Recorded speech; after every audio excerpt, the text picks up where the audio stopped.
Bismillahirrahmanirrahim. Ayo bawa harta ke surga. Dukung pembangunan sekolah Islam Mufid dengan donasi ke rekening atas nama Yayasan Muflih untuk Islam dan Dakwah. Bismillahirrahmanirrahim. Assalamualaikum warahmatullahi wabarakatuh. Alhamdulillahi wa kafa wa salatu wassalamu ala rasulillahi mustafa wa ala alihi wa ashabihi wa man iktafa. Jamaah yang dirahmati Allah, kita bersyukur kepada Allah. Pada hari ini bisa lanjutkan kembali ensiklopedia salat jilid kedua. Sekarang kita akan tuntaskan insyaAllah salatul musafir. Semoga Allah mudahkan. Masih tersisa pembahasan model-model jamak dan jamak karena selain safar, yaitu karena sakit dan karena hujan. Ada di halaman 763 untuk bahasa Arab dan 302 untuk bahasa Indonesia. Untuk menghemat waktu, kita dengar pembaca membacakan bahasa Indonesia, yang lain silahkan menyimak Indonesia atau Arabnya. Poin keempat, 3 tingkatan jamak sholat di dalam perjalanan. Sebenarnya tingkatan-tingkatan jamak ini berulang kali kita bahas. Karena setelah saya baca tadi, oh ini pembahasannya tentang jamak takdim, jamak takhir. Sebenarnya gitu. Ya, hanya mungkin diperjelas lagi yang mungkin kalau seandainya tingkatan jamak ini dibahas lebih awal, mungkin akan lebih memudahkan. Karena istilah jamak takdim dan takhir ini bahkan sedari awal pembahasan sudah pernah kita sebut berulang kali. Hanya saja baru ketemunya sekarang. Lanjut.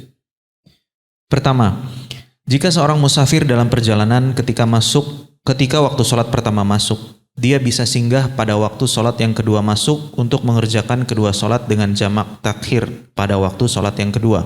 Yes, intinya sebenarnya jamak model pertama namanya jamak takhir, intinya gitu. Yaitu dikerjakan manakala ada orang sedang dalam proses perjalanan ketika datang waktu pertama. Waktu pertama dalam jamak apa? Sholat zuhur sama sholat maghrib. Itu kan waktu pertamanya. Maksudnya penulis, kalau memang sedang dalam proses perjalanan, Anda nggak mesti kok harus turun untuk sholat zuhur dulu. Ayo maghrib dulu, mampir dulu. Nggak mesti. Kalau memang dirasa perjalanan ini masih panjang, lalu kemudian kita butuh nanti aja jamak takhir. Bila memang dibutuhkan, berarti boleh jamak takhir. Yaitu zuhur ditarik di waktu asar, maghrib ditarik di waktu isya. Lanjut. Jamak inilah yang ditegaskan di dalam kitab Sahihain dari hadis Anas dan Ibnu Umar, seperti yang telah dikemukakan sebelumnya. Ini serupa dengan jamak di Muzdalifah. Masih ingat minggu lalu kita bahas jamak di Muzdalifah adalah jamak takhir. Oh ya, beri catatan, kembali kita ke jamak Muzdalifah dulu. Saya baru teringat. Kembali ke jamak di Muzdalifah beberapa halaman sebelumnya. Di minggu lalu saya sebutkan jamak di Muzdalifah adalah jamak takhir. Betul? Ada catatannya kan kemarin? Boleh tambahkan lagi catatannya? Bila ada yang sudah sampai sebelum isya, maka tetap boleh jamak takdim. Bila ada yang sudah sampai di Muzdalifah sebelum isya, berarti masih waktu apa? Maghrib. Kalau memang mau jamak takdim, boleh.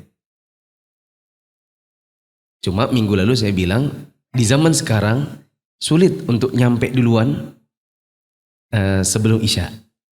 Karena bis itu ribuan bis. Mau jemput jutaan orang. Sehingga bis dari pangkalannya, waktu itu ada satu lapangan besar isinya bis semua. Itu jemput satu-satu, kemudian hanya bisa ngangkut 30 orang. Kemudian ini masih ngantri antara yang jalan dengan yang masuk, yang keluar. Sehingga bisa dibilang mayoritas dari jamaah itu baru nyampe mungkin jam 9 malam ke atas. Berarti sudah masuk waktu sholat isya. Makanya kebanyakan orang jamak takhir. Tapi siapa tahu ada orang yang pakai misalnya mobil pribadi, misalnya. Anggap saja raja atau pangeran, karena dia pakai mobil pribadi, dia cuman berempat semobil. Kemudian ternyata dia sampai di Muzdalifah bisa sebelum isya. Kemudian dia bilang, kita jamak takdim aja yuk. Boleh atau tidak? Jawabannya boleh. Ini catatan pelengkap minggu lalu. Kembali ke jamak takhir tadi, ini diserupakan dengan jamak di Muzdalifah, karena Muzdalifah rata-rata orang jamaknya takhir. Sebagai tambahan, untuk di Muzdalifah bukan cuma jamak, tapi juga qasar. Jadi jamak qasar takhir. Pelaksananya 3 lalu 2. Lanjut. Kedua, jika musafir singgah pada waktu sholat pertama dan akan berada dalam perjalanan pada waktu sholat kedua, hendaklah dia mengerjakan jamak takdim pada waktu sholat yang pertama. Ya.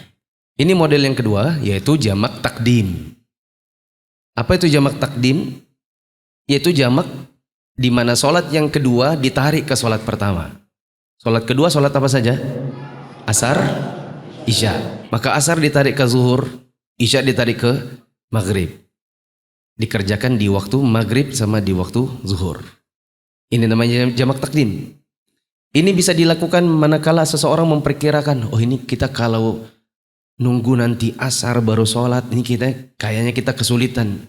Mendingan jamak sekarang aja, jamak takdim. Kalau kita di zaman sekarang, ya, ini paling banyak saya praktekkan kalau saya pulang dari Jawa, atau bisa dibilang dari WIB menuju ke Wita. Ya, dan pulangnya siang. WIB ke Wita, misalnya Jakarta, ambil jam 2. 2 jam 10 menit sampai di Balikpapan. 2 tambah 2 jam 10, 4:10. Tambah pindah ke Wita. Nambah 1 jam lagi, jadi 5:10. Belum ambil bagasinya. Belum nunggu pintu pesawatnya dibuka. Jalannya lagi tempat bagasi, ngambil bagasi lagi. Terus ke mobil lagi. Mau putar lagi ke masjid bandara, bisa hampir jam 6 kita baru sholat. Belum lagi kalau barang kita banyak, ternyata koper kita yang paling akhir keluar. Karena kita check-in yang paling awal misalnya.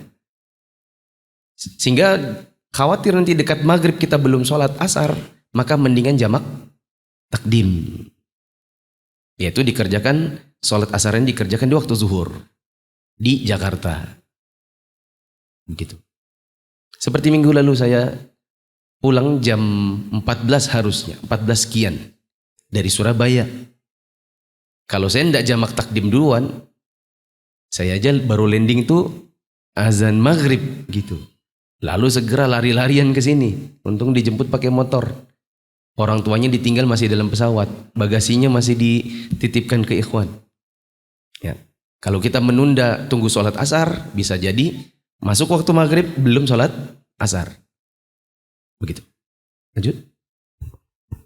Inilah yang serupa dengan jamak di Arafah, dan ini pula yang ditegaskan dari hadis Anas radhiyallahu anhu di dalam riwayat Al-Hakim dan Mustakhraj Muslim milik Abu Nuaim. Ditegaskan pula dari hadis Mu'adz radhiyallahu anhu di dalam kitab Sunan At-Tirmidzi dan Sunan Abi Daud seperti yang telah disampaikan sebelumnya. Ya. Di antara contoh jamak takdim adalah di Arafah. Sudah dijelaskan minggu lalu. Bila ada orang sedang melaksanakan ibadah haji, semoga yang belum pernah Allah mudahkan, maka zuhur dan asar dikerjakan jamak takdim. Meskipun nanti waktu asar tidur-tiduran doang di tenda. Ya, sehingga tidak boleh berpikir, atau lebih tepatnya sebaiknya jangan berpikir, saya mau zuhur aja nanti asarnya nanti pas di waktu asar karena ini lebih utama. Bukan. Untuk Arafah tetap lebih utama jamak takdim meskipun Anda gak kemana-mana karena memang begitu sunnahnya. Lanjut. Ketiga, jika orang yang melakukan perjalanan singgah sepanjang waktu kedua sholat tersebut secara berturut-turut, maka kecenderungan sunnah Nabi SAW, beliau tidak menjamak antara keduanya, melainkan beliau mengerjakan kedua sholat tersebut pada waktunya masing-masing. Ya. Sebagaimana yang pernah beliau kerjakan ketika beliau berada di Mina dan dalam banyaknya perjalanan beliau. Ya. Model ketiga adalah tidak jamak sama sekali. Ini dilakukan manakala seseorang yakin untuk bisa dapat sholat di masing-masing waktunya. Masih ingat 3 minggu lalu sama minggu lalu sudah pernah disebutkan 3 kaidahnya tentang qasar lalu jamak sama jamak. Masih ingat apa kata-katanya? Untuk qasar apa minggu lalu? Untuk qasar, kalau memang masih bisa qasar, sebaiknya qasar. Untuk jamak, jika masih bisa tidak jamak, sebaiknya tidak jamak. Terus, bila memang ada kebutuhan untuk jamak, maka sebaiknya jamak. Saya ulang sekali lagi, siapa tahu minggu lalu ada yang tidak datang. Untuk qashar 4 jadi 2, bila memang ada waktunya untuk kita qashar, memang masih bisa qashar, sebaiknya qashar. Untuk jamak, bila masih bisa tidak jamak, maka sebaiknya tidak jamak. Kapan jamak? Nanti kalau ada kebutuhan. Nah yang ketiga, bila memang ada kebutuhan, sebaiknya jamak. Maka di sini yang dimaksud di paragraf ketiga ini atau di poin ketiga, bila memang seorang musafir sudah memperkirakan waktu pertama, waktu kedua, dua-duanya singgah, maka sebaiknya tidak jamak. Misalnya dia zuhur, dia sudah perkirakan nanti zuhur kita dapat kok waktu zuhur itu di Samarinda. Ya, maka dia sebaiknya sholat zuhur di Samarinda. Nanti asarnya di mana? Asarnya di mana kira-kira? Misalnya Tenggarong, anggaplah Tenggarong ya. Nah, Samarinda Tenggarong kan cuma mungkin 40 sampai sejam misalnya. Nah, dia bilang nanti aja kita asarnya di Tenggarong. Toh kita nanti insya Allah habis sholat zuhur di Samarinda, makan siang, langsung ke Tenggarong.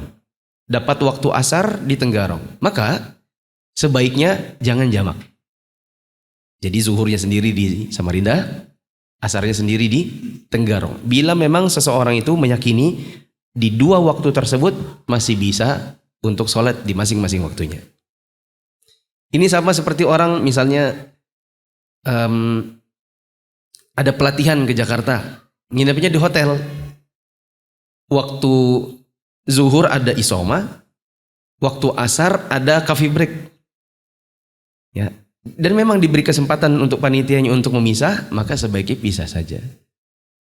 Ini pun kata-katanya adalah sebaiknya. Jadi kalau seandainya pun ada yang misalnya dia safar bareng, temannya bilang menurutku kita nggak usah jamak. Soalnya kita nanti zuhur di Samarinda, asar di Tenggarong, mudah, kata temannya. Sedangkan dia bilang, kalau saya enggak, saya maunya jamak sekarang.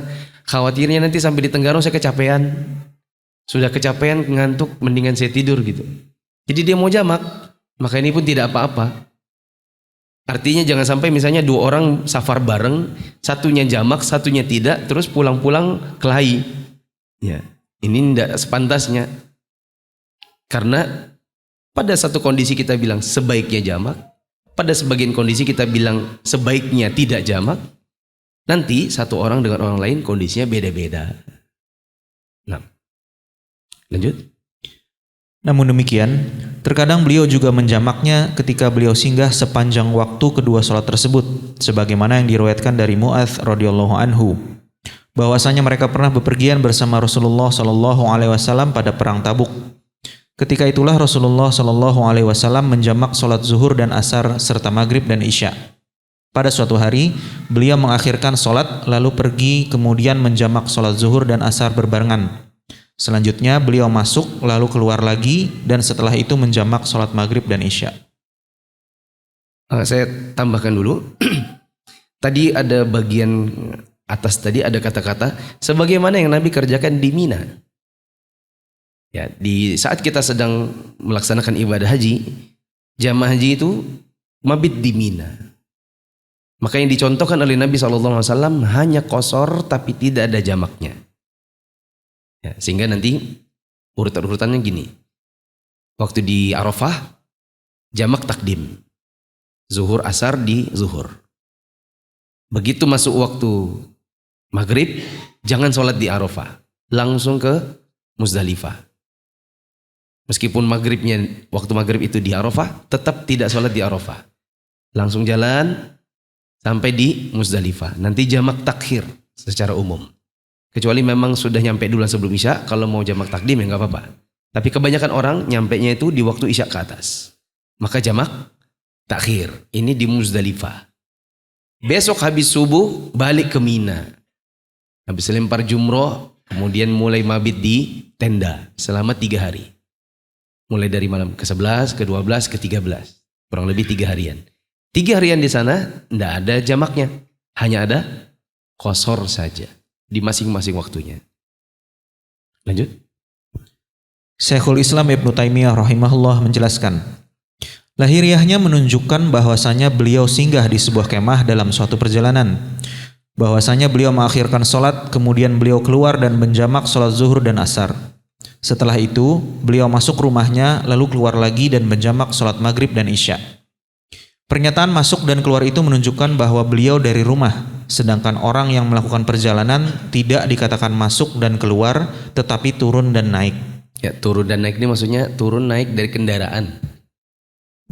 Nah, ini bagusnya kalau kita baca ini kan bal nazala wa rokaba. Kalau pakai bahasa Arab enak. Oh, turun dan rokab. Rokab ini maksudnya naik kendaraan. Sedangkan di situ kan antum kalau itu cuma tulis naik turun, kita pikir naik turun apa? Tangga jangan-jangan. Atau apa? Naik turun apa kira-kira? Atau malah bingung, tidak ada bayangan. Tapi kalau naik turun kendaraan, ini maksudnya adalah secara umum musafir itu dibilang naik kendaraan, turun kendaraan. Ya, untuk sholat. Sedangkan orang yang sedang mukim biasanya keluar masuk. Itu keluar dari rumah, sholat lalu masuk. Ya. Ini bagusnya diberi koreksi sedikit. Naik turun dalam kurung dari kendaraan. Lanjut. Ini menunjukkan bahwa Rasulullah SAW terkadang menjamak sholat dalam perjalanan dan terkadang tidak menjamaknya. Itulah yang sering beliau lakukan dalam beberapa perjalanan beliau. Ya, kebanyakan perjalanan Nabi tidak jamak. Kebanyakan perjalanan Nabi tidak jamak. Ini dalil kaidah yang kedua. Untuk jamak, kalau memang bisa tidak jamak, sebaiknya tidak usah jamak. Lanjut. Hal ini menunjukkan bahwa jamak sholat dalam perjalanan itu bukan sesuatu yang sunnah, tidak seperti qasar yang memang sunnah untuk dikerjakan. Jamak ini dilakukan sesuai dengan kebutuhan, baik dalam perjalanan maupun tidak. Ya.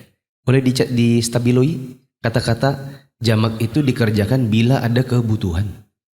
Kebutuhan karena tiket, kebutuhan karena boarding, kebutuhan karena belum landing, kebutuhan karena delay pesawat, kebutuhan karena berada di atas pesawat, ya, dan kebutuhan kita di zaman sekarang lebih kompleks daripada kebutuhan di zaman dahulu. Lanjut. Sebab Rasulullah SAW juga pernah menjamak sholat ketika tidak sedang dalam perjalanan. Yang demikian itu agar umatnya tidak merasa keberatan. Dengan demikian, jika seorang musafir perlu menjamak sholat, dia boleh melakukannya, baik perjalanannya itu berlangsung pada waktu sholat kedua maupun pertama. Ketika itu dia merasa kesulitan untuk singgah atau jika singgahnya itu juga untuk kebutuhan lain, seperti butuh tidur dan istirahat pada waktu zuhur dan isya. Apabila dia singgah pada waktu zuhur karena kelelahan, belum tidur, lagi lapar, hingga memerlukan istirahat, makan dan tidur, maka dia mengakhirkan sholat zuhur ke waktu sholat asar. Ya, dicatat atau distabiloi. Distabiloi pada kata-kata yahtaju ilan naumi wal istiraha. Dia butuh tidur dan istirahat. Tidur dan istirahat. Lanjutnya distabiloi juga wa huwa ta'ban. Dan dia kecapean, letih. Stabiloi juga kata saharon, belum tidur. Terus ja'i', lapar. Muhtajun ila rohatin wa aklin wa naumin. Dia butuh istirahat, makan dan tidur. Ini ditandai untuk menjadi penegasan bahwa kadang-kadang mempertimbangkan jamak itu gara-gara masih lapar atau lapar. Ya, misalnya ada orang bilang, kita nanti jamak takhir aja yuk. Nanti aja di asar, kita makan dulu. Terus ada teman safarnya mengingkari, kamu ini mementingkan makan daripada sholat. Katanya, ya kan? Dibuat apa? Kayak ekstrim gitu. Padahal kalau memang lapar, enggak apa-apa. Bukankah juga dimakruhkan sholat bila memang sangat kelaparan bagi orang yang memang belum makan? Maka enggak bisa juga dan jangan ekstrim juga untuk mencela apabila ada orang mendahulukan makan ketimbang sholat zuhurnya, lalu dia maunya jamak takhir. Enggak apa-apa sebenarnya. Atau ada orang misalnya ke Samarinda berkendaraan naik motor pakai jalur yang bukan tol. Motor enggak ada tolnya kan? Om yang ada tahu ya. Nah, misalnya dia sampai di kilo 50. Pagi itu memang dia belum sempat tidur, dia memang keletihan. Terus datang waktu zuhur dia bilang aku tidur dulu di musola. Nanti aja aku sholat asarnya nanti tunggu nyampe Samarinda jamaah takhir. Temennya bilang kamu ini bagaimana kita ini mau selama sampai Samarinda? Kamu ini mementingkan tidur daripada sholat, gitu kan? Seolah-olah tidur dan menjamak takhir seolah-olah tercela, padahal sebenarnya tidak. Ya, di sini dijelaskan apabila ada orang yang sedang dalam proses perjalanan, kemudian dia butuh istirahat sebentar karena dia kurang tidur, dia mengantuk, lalu dia ingin istirahat dulu berbaring karena perjalanan naik motornya jauh, kemudian dia butuh makan, minum. Sebenarnya tidak apa-apa. Tidak juga dikatakan orang mendahulukan makanan, mendahulukan dunia daripada akhirat. Tidak juga kayak gitu. Ya. Saya kayaknya pernah cerita ada suami istri telepon saya gitu. Ya, suaminya bilang gini, Ustaz, ini Yana lagi berdebat sama istri. Ya, coba Ustaz, menurut Ustaz yang benar yang mana? Ana bilang nanti aja jamaknya di Jakarta. Istri bilang jangan, kita harusnya sholatnya di sini di Balikpapan. Khawatirnya nanti waktu asar itu kita di pesawat, kalau pesawatnya jatuh ke laut kita belum sholat, mati kita sul khotimah belum sholat katanya. Gimana Ustaz? Saya bilang Bapak kenapa harus jamak takhir? Ya karena waktu itu nanti perjalanan gini lalu gini. Jadi gimana Ustaz? Iya jamak takhir nggak apa-apa. Nah istri ini loh, masa dia bilang nanti kalau kita ndak landing di Jakarta, pesawatnya nyemplung laut, kita mati sul khotimah. Betul kah Ustaz? Ya ndak lah. Kita wafat dalam keadaan belum sholat karena kita niatnya jamak takhir, bukan niatnya nggak sholat. Ya beda lagi, ada orang memang nggak usah sholat. Ngapain sholat? Salam sama Allah nanti aja. Itu beda lagi. Ini ada orang kebutuhannya jamak takhir. Bila qadarullah belum jamak ternyata dia wafat, tidak apa-apa, tidak dikatakan suul khotimah dikarenakan memang disyariatkan untuk jamak takhir. Memang ini keringanannya untuk orang musafir. Begitu. Lanjut. Setelah itu, dia perlu mendahulukan sholat isya pada waktu sholat maghrib agar dapat tidur lebih cepat sehingga bisa bangun tengah malam untuk kembali memulai melakukan perjalanan. Nah ini yang lain lagi, ini penting ya. Tsumma yahtaju an yuqaddima al-isya'a ma'al maghribi wa yanama ba'da dzalik. Ada orang juga yang dalam proses perjalanannya dia butuh jamak takdim aja yuk. Habis maghrib langsung tidur. Supaya nanti kita bisa tengah malam lanjut safar. Maka ini pun tidak apa-apa. Tidak dikatakan oh, ini pemalas ini. Tidak dikatakan begitu. Ya, kok kamu ini waktu isya malah sengaja tidur ya? Kamu tidak pernah dengar hadis itu? Ada orang dipecahkan kepalanya dengan batu sampai hari kiamat gara-gara menyengaja tidur di jam sholat. Kita katakan, iya memang betul itu bagi yang memang malas sholat. Adapun yang jamak takdim karena perkiraan nanti biar tengah malam kita bisa lanjut supaya tepat waktu nyampe di sana subuh. Jadi kita sekarang sholat maghrib langsung isya, langsung makan, langsung tidur. Itu pun tak apa-apa. Tidak apa-apa. Ini misalnya ada orang safarnya pakai kapal, terus dia sholat maghribnya di dek 6, ya. Kemudian langsung jamak isya, langsung makan, bobo gitu. Karena di kapal itu mungkin goyang-goyang, agak mabok, ya. Maka tidak apa-apa. Lanjut. Orang yang melakukan hal tersebut dan yang semisalnya boleh menjamak sholat.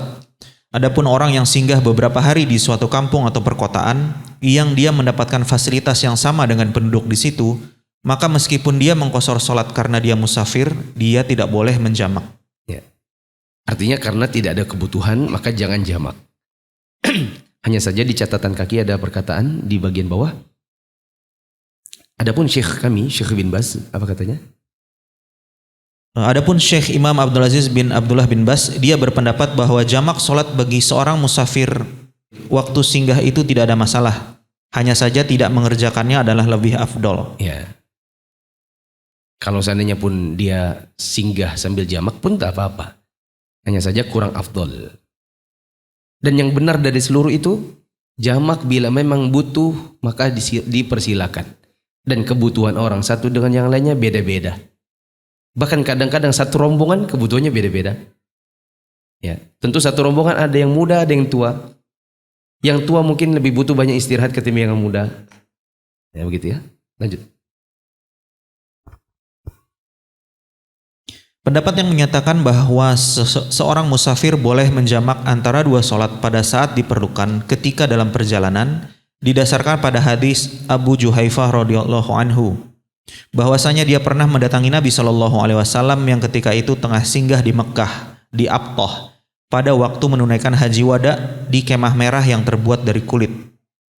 Dia bercerita, Nabi Shallallahu alaihi wasallam keluar pada waktu tengah hari dengan menggunakan kain berwarna merah. Stabiloi dulu, kain merah.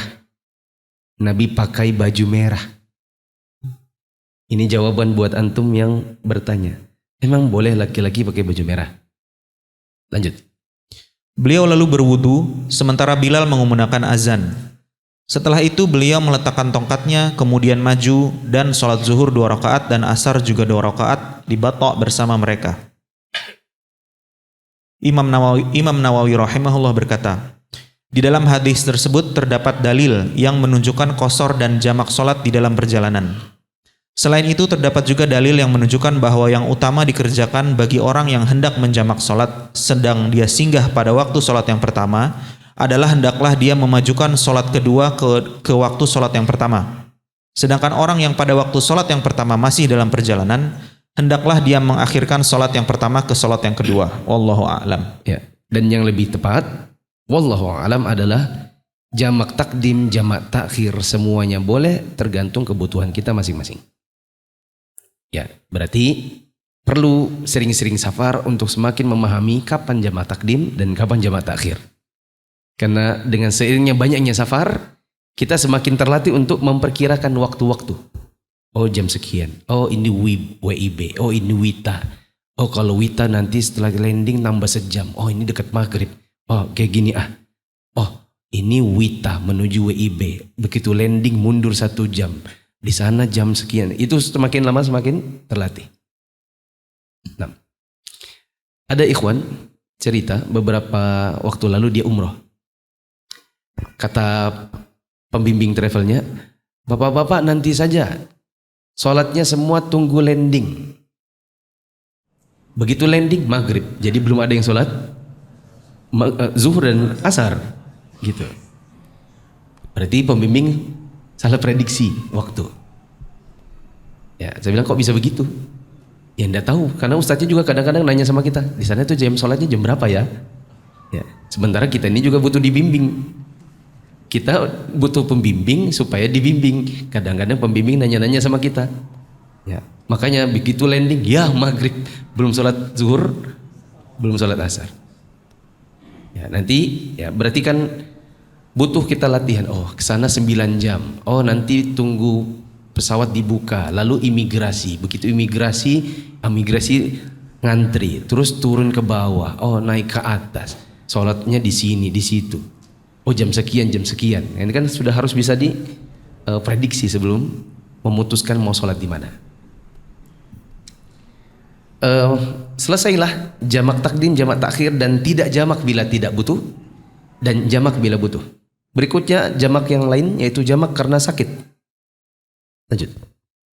Poin kelima, jamak sholat boleh dikerjakan bagi orang yang sedang sakit yang jika tidak menjamaknya akan menambah kesulitan dan kelemahan. Ya. Bila ada orang sakit, kalau dia tidak jamak semakin menyulitkan dirinya, maka dia boleh jamak meskipun bukan musafir. Saya belum pernah mengalaminya tapi dengar-dengar katanya kalau vertigo itu orang susah kalau tidak jamak. Ya, dia tidak bisa dipaksa untuk zuhur sendiri, asar sendiri, maghrib sendiri, isya sendiri. Karena bangun dikit saja udah kayak melayang-layang katanya. Ya, bila memang dibutuhkan untuk jamak, jamak saja nggak apa-apa. Bedanya kalau orang Balikpapan sakitnya di Balikpapan berarti hanya boleh jamak. Sedangkan orang Balikpapan kalau dia pergi safar berarti boleh jamak qashar. Lanjut. Yang demikian itu didasarkan pada hadis Ibnu Abbas radhiyallahu anhuma. Dia bercerita, Rasulullah Shallallahu alaihi wasallam menjamak salat zuhur dan asar serta salat maghrib dan isya di Madinah tanpa adanya rasa takut dan tidak juga hujan. Ya. Stabiloi kata-kata tanpa takut, tanpa hujan. Nabi SAW pernah menjamak zuhur dengan asar, maghrib dengan isya di Madinah. Di Madinah berarti beliau tidak safar, karena beliau mukim di mana? Di Madinah. Dan jamaknya beliau bukan karena takut, bukan karena hujan. Ketika ditanya kepada Ibnu Abbas, lalu kenapa beliau jamak? Maka Ibnu Abbas mengatakan, Nabi waktu itu tidak ingin memberatkan umatnya. Maksudnya adalah bukan berarti terus kita tuh sembarang aja. Yang penting kalau memang memberatkan kita jamak ya. Terus jamak semau kita. Ini saya pernah dapat cerita dari seorang ikhwan, rapat di kantornya di Pertamina, terus bosnya bilang kita jamak saja katanya. Jamak karena rapat. Ya. Ketika ditanya apa dalilnya? Dalilnya ini tadi. Nabi pernah jamak bukan karena takut, bukan karena hujan. Jadi tersembarang kita, yang penting gak memberatkan katanya. Beda, Nabi itu melakukan jamak bukan takut, bukan karena hujan. Maksudnya adalah kebiasaannya Nabi, jamak itu terjadi ketika ada kebutuhan, seperti karena takut, karena hujan. Lalu dikiaskan dalam semua kebutuhan, seperti karena sakit. Jadi pemahaman hadis ini, pemahaman dibalik, bukan begini ya. Nabi menjamak bukan takut, bukan hujan, berarti sembarang aja, bukan begitu. Tapi Nabi menjamak bukan takut, bukan hujan, itu menunjukkan kebiasaan Nabi baru jamak kalau takut dan hujan. Berarti kenapa? Dan kapan Nabi jamak? Jawabannya karena kebutuhan-kebutuhan, seperti karena ada ketakutan, karena ada peperangan, karena ada hujan, karena apa lagi? Karena orang sakit. Seperti itu. Jadi tidak sembrono juga kita mau jamak. Kembali kepada kaidah tadi, selama masih bisa tidak jamak, sebaiknya jangan jamak. Nah, kenapa juga mau rapat? Meetingnya sepenting apa untuk meeting untuk kemudian harus jamak? Ya. Apalagi PNS, ASN. Kenapa harus jamak? Searjen apa? Negara kita lagi genting di bom gitu. Ya. Sehingga kemudian ASN rutinitas tiap kali ada rapat mesti jamak. Ya. Ini ngawur juga. Lanjut. Dalam sebuah lafaz disebutkan, Rasulullah Shallallahu Alaihi Wasallam pernah mengerjakan sholat zuhur dan asar dengan jamak, serta maghrib dan isya dengan jamak juga, tanpa adanya alasan takut dan tidak pula sedang dalam perjalanan. Ibnu Abbas pernah ditanya, mengapa beliau melakukan hal tersebut? Dia menjawab, beliau tidak ingin memberatkan umatnya. Dalam sebuah lafaz disebutkan, beliau tidak ingin mempersulit seorang pun dari umatnya. Masih dari Ibnu Abbas radhiyallahu anhu, dia bercerita, aku pernah mengerjakan sholat bersama Rasulullah Shallallahu Alaihi Wasallam di Madinah, 8 rakaat secara jamak dan 7 rakaat dengan jamak pula, yaitu zuhur dan asar serta maghrib dan isya. 8 karena 4-4. 8 itu karena 4-4, 7 itu karena 3-4. Terus? Al-Hafiz Ibnu Hajar rahimahullah berkata, dengan demikian, lenyaplah persyaratan yang mengharuskan jamak sholat itu, yakni karena rasa takut, sedang dalam perjalanan, atau karena hujan. Sebagian ulama bahkan membolehkan jamak sholat karena sakit. Ya. Berarti di antara penerapan hadis tadi, Nabi itu pernah jamak bukan takut, bukan hujan, di antaranya adalah karena sakit. Saya udah beberapa kali memberikan contoh, jamak karena sakit di antaranya orang mau operasi. Ada operasi harus anestesi sehingga pingsan selama beberapa jam. Kadang operasi itu dilaksanakan di antara zuhur dengan asar, kadang asar dengan maghrib, kadang di antara maghrib dengan isya, kadang sebelum subuh, kadang sebelum zuhur. Maka manakala dibutuhkan jamak, silakan jamak. Lanjut. Imam An-Nawawi rahimahullah berkata, di antara mereka ada yang menyebutkan bahwa hal itu ditujukan pada jamak sholat karena alasan sakit atau alasan lain yang semisalnya. Apa yang semisalnya? Misalnya ibu hamil. Ya. Ada ibu yang lagi hamil, lagi mabok-maboknya. Ya, dikit-dikit muntah, bangun lemas, muntah. Disuruh dokter, ini harus bed rest. Total bed rest, harus betul-betul tidur.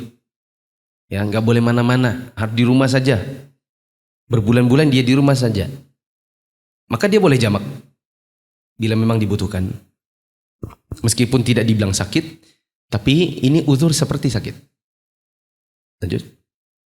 Dan itu pula yang menjadi pilihan di dalam penafsirannya terhadap lahiriah hadis berdasarkan tindakan Ibnu Abbas dan persetujuan Abu Hurairah. Selain itu, karena kesulitan di dalamnya lebih berat daripada hujan. Syekh Imam Abdul Aziz bin Abdullah bin Bas rahimahullah. Boleh dicatat ya. Tadi kan sudah disebutkan semisalnya sakit adalah hamil. Ya, hamil itu kan bukan sakit ya. Tapi ada faktor-faktor tertentu membuat ibu ini kayak sakit. Seperti mabok yang betul-betul mabok.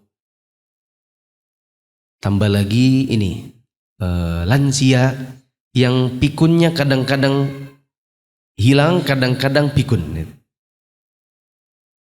Lansia yang kadang pikun, kadang tidak. Anggap saja dia sering pikun kalau asar ke atas. Tapi dia sehat kalau zuhur.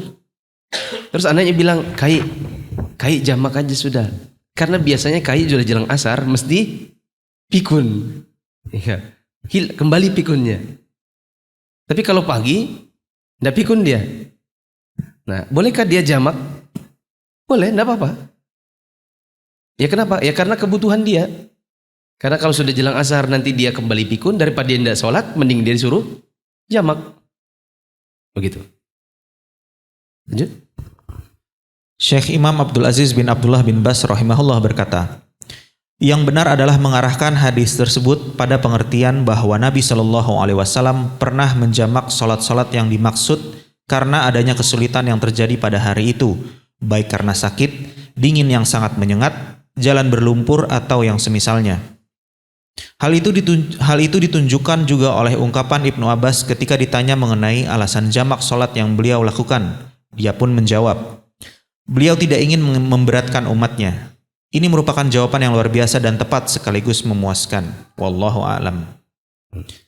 Telah ditegaskan bahwa Nabi Shallallahu Alaihi Wasallam pernah memerintahkan Hamnah binti Jahsy untuk mengakhirkan sholat zuhur dan menyegerakan sholat asar, serta mengakhirkan sholat maghrib dan menyegerakan sholat isya ketika dia tengah mengalami istihadah. Ya, tambahkan berarti yang tadi selain hamil, kemudian lansia yang kadang-kadang pikun, tambahkan juga wanita istihadah. Seperti Hamnah binti Jahsy radhiyallahu anha. Hamnah ini punya darah yang tidak normal, yakni sering keluar darah atau bahkan keluar darah terus-menerus. Yang membuat dia kesulitan kalau zuhur sendiri, asar sendiri, maghrib sendiri, isya sendiri. Maka Nabi suruh dia jamak suri. Yang minggu lalu saya sebutkan. Jamak suri itu apa? Zuhur di waktu zuhur tapi bagian belakang. Asar di waktu asar tapi begitu masuk langsung sholat. Jadi zuhur dengan asar sangat berdekatan. Ini namanya jamak suri. Yaitu seperti jamak. Padahal bukan jamak. Karena sholat di masing-masing waktunya, tapi dia mirip jamak. Ini bisa juga dikerjakan oleh wanita istihadah. Lanjut. Inilah jamak sholat yang suri atau tidak sebenarnya. Orang sakit yang dibolehkan menjamak sholat adalah orang yang dengan mengerjakan setiap sholat pada waktunya akan menimbulkan kesulitan dan kelemahan. Orang yang sakit diberi pilihan untuk memilih jamak takdim atau jamak takhir sesuai dengan kemudahan yang ada padanya. Jika kedua hal itu sama baginya, jamak takhir itulah yang lebih utama. Wallahu wal muwafiq. Ya. Saya kira jelas. Waktu sakit, kalau ada kebutuhan jamak, silakan jamak. Mau jamak takdim kah, mau jamak takhir kah, tergantung kebutuhan masing-masing. Karena bisa jadi ada dua orang sakitnya sama, kebutuhannya beda. Ya. Misalnya masuk RSKD, dua orang yang sama-sama usus buntu, hari itu sama-sama dioperasi, tapi beda jam, maka beda juga jamaknya. Yang operasi jam 10 bisa jadi dia jamak takhir, sedangkan yang operasinya jam 2 siang berarti dia jamak takdim. Jamak yang terakhir adalah jamak karena hujan. Silakan. Poin ke-6. Dibolehkan menjamak sholat karena hujan yang membuat orang merasa kesulitan. Yang demikian didasarkan pada hadis Ibnu Abbas radhiyallahu anhuma. Dia bercerita, Rasulullah Shallallahu Alaihi Wasallam menjamak sholat zuhur dan asar serta sholat maghrib dan isya di Madinah tanpa adanya rasa takut dan tidak juga hujan. Maksudnya adalah kebiasaan Nabi jamaknya diantaranya karena hujan. Cuma hari itu Nabi tidak jamak karena hujan, melainkan karena kebutuhan yang lain. Ini hadis yang tadi yang sering disalahpahami orang. Berarti kita bebas jamak. Kapan aja mau jamak terserah. Enggak dong. Enggak segampang itu. Jadi gimana? Kalau ada kebutuhan. Tapi Nabi ini pernah jamak bukan takut, bukan hujan. Nah kita bilang ini pemahamannya sebaliknya. Yaitu pemahaman bahwa kebiasaan Nabi jamak itu karena takut, karena hujan. Hanya saja hari itu Nabi tidak lakukan karena takut, karena hujan. Jadi karena apa? Misalnya karena sakit. Atau karena jalan berlumpur. Atau karena ada hal-hal yang lain. Yang intinya Nabi tidak ingin memberatkan umatnya. Lanjut. Dalam sebuah lafaz disebutkan, tanpa adanya alasan takut dan tidak sedang dalam perjalanan. Ibnu Abbas pernah ditanya, mengapa beliau melakukan hal tersebut? Dia menjawab, beliau tidak ingin memberatkan umatnya. Al-Majd Ibnu Taimiyah rahimahullah mengatakan, yang demikian itu menunjukkan dibolehkannya menjamak sholat karena alasan hujan, rasa takut, dan sakit. Namun kelihatannya bertentangan dengan dibolehkan menjamak sholat tanpa alasan berdasarkan ijma dan beberapa kabar tentang waktu hingga kandungan yang ada sesuai dengan tuntutannya. Sahih pula hadis yang membahas tentang jamak sholat bagi wanita yang menderita istihadah karena istihadah merupakan salah satu dari jenis penyakit. Ya, azan dulu.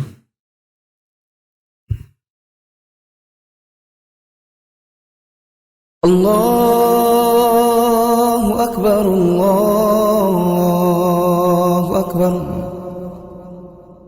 Allahu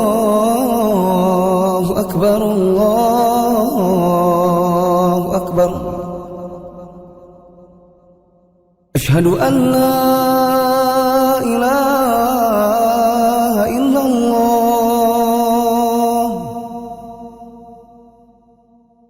Asyhadu an la ilaha illallah. Asyhadu anna Muhammadar Rasulullah. Asyhadu anna Muhammadar Rasulullah. Hayya 'alas salah.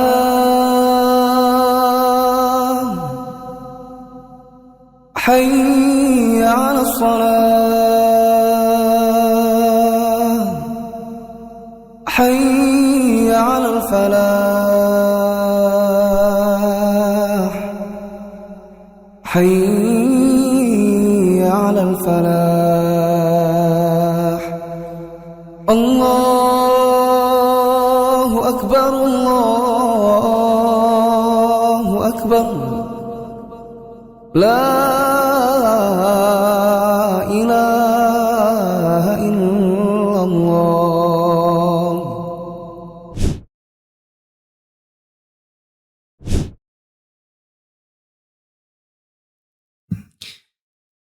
Jemaah yang dirahmati Allah, ini kalau kita kejar-kejar ternyata nggak cukup juga waktunya. Karena ternyata ada jamak satu lagi, yaitu jamak karena becek. Ya. Saya tadi nggak lihat kalau ada jamak karena becek. Saya pikir setelah hujan langsung pindah ke sholat khauf. Ya, ini nggak bisa juga dikejar waktunya. Jemaah yang mau bertanya masih tentang jamak karena safar dan karena sakit. Bila tidak ada, saya lanjut ke hujan. Soalnya masih ada 9 menit. Ada? Enggak ada, berarti kita lanjut aja yang tadi.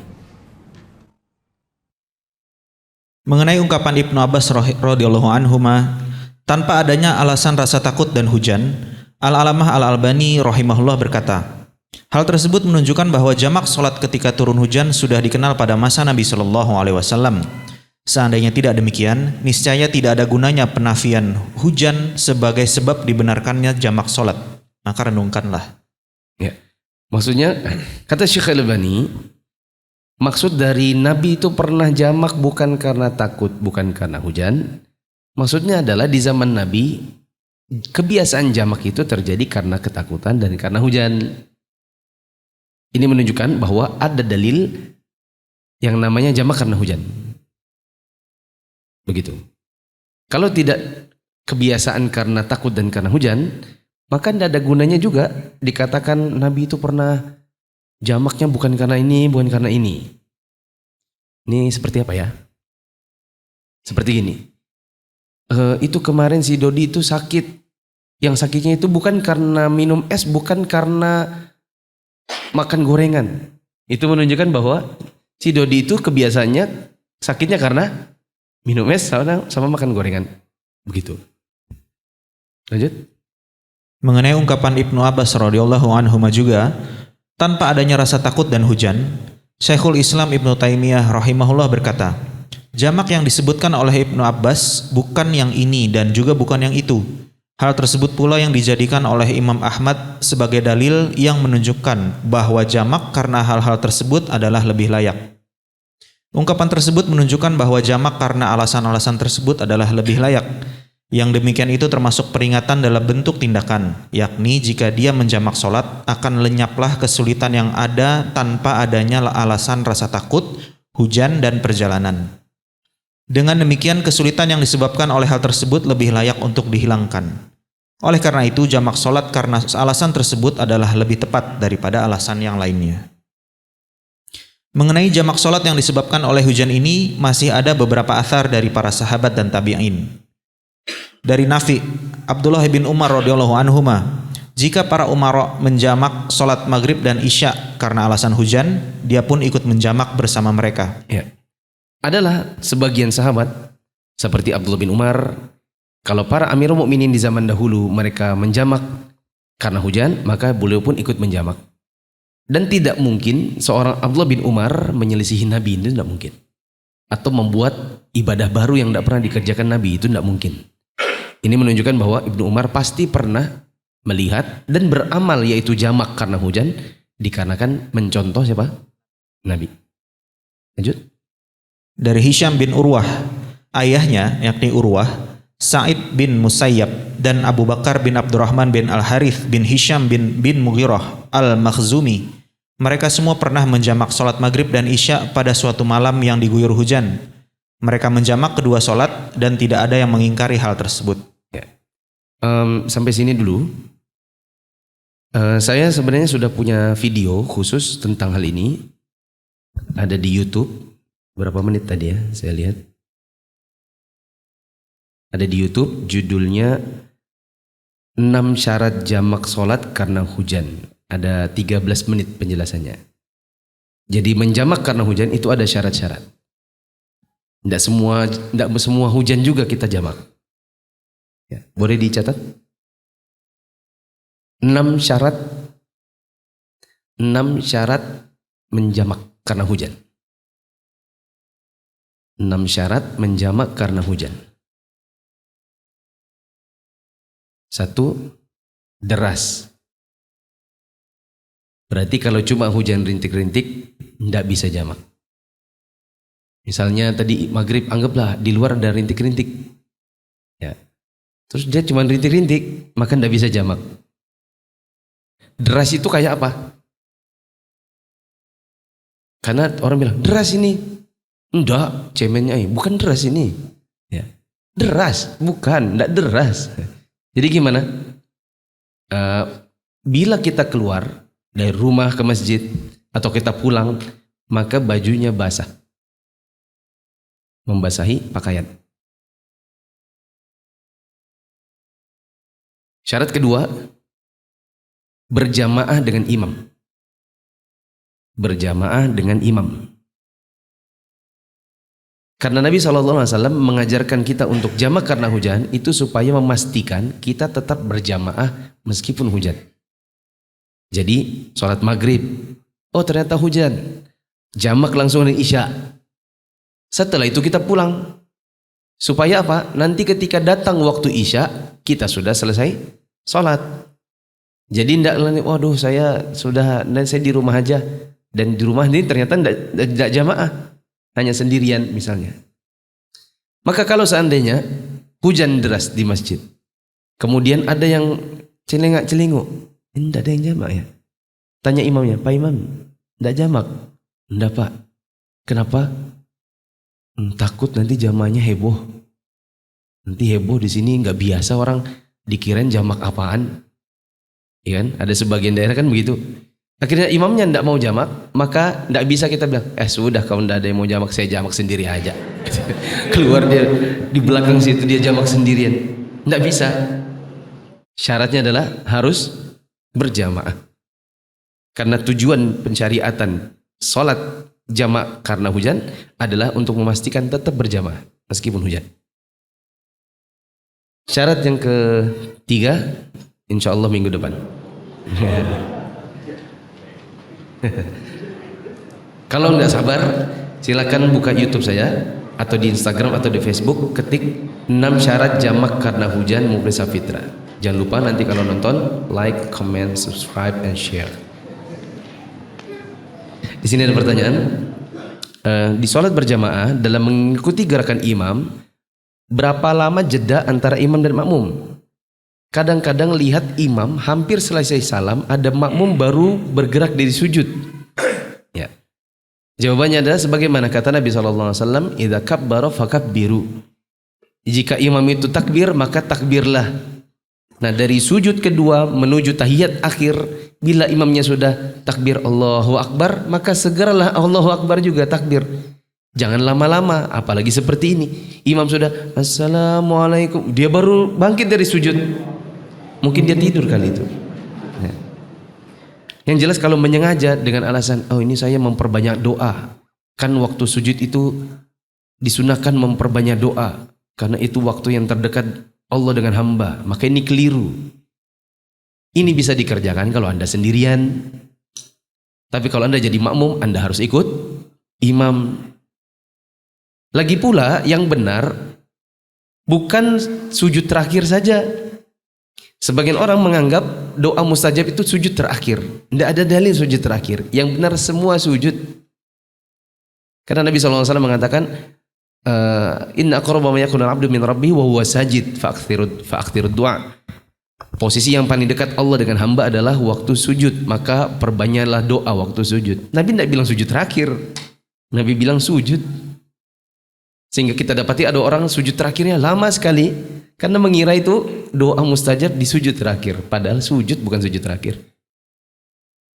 Yang kedua, setelah mengucapkan salam harusnya mana duluan, astagfirullah atau alhamdulillah? Sebagian orang ada yang alhamdulillah dulu. Assalamualaikum warahmatullahi wabarakatuh. Assalamualaikum warahmatullahi wabarakatuh. Terus usap muka.